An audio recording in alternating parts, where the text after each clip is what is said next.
చూశాక బంగారం గనుల యొక్క బాధలు ఎట్లా ఉంటాయో చాలామందికి తెలుసు. కానీ బంగారం కొనడం మానేస్తున్నారా?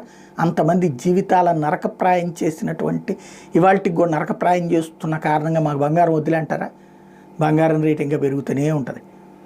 ఇప్పుడు ఆంధ్రాలో ఆ బంగారు గనులు నిజమైనటువంటి రైతుల యొక్క బంగారు జీవితాన్ని నాశనం చేసినాయి, బంగారు భవిష్యత్తు నాశనం చేసినాయి. ఇది మనం చెప్పట్లేదు, ఈనాడే చెప్తోంది. తవ్వేది బంగారం, పంచేది కాలుష్యం అంటూ కర్నూలు జిల్లాలోని తొగ్గలి మండలం జొన్నగిరి గ్రామంలో జియో మైసూర్ సంస్థ బంగారం కోసం చేపట్టిన తవ్వకాలతో స్థానికులకి కునుక్కరువైంది. ఈ తవ్వకాల వల్ల భూగర్భ జలాలు, చెరువులు కలుషితం అవుతున్నాయి.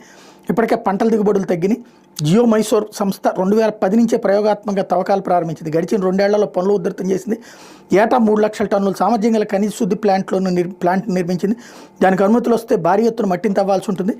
ఇప్పటికే కొన్ని చోట్ల నేరుగా తవ్వేస్తుంటే కొన్ని చోట్ల డ్రిల్లింగ్ యంత్రాలతో 50 అడుగుల నుంచి 500 అడుగుల లోతు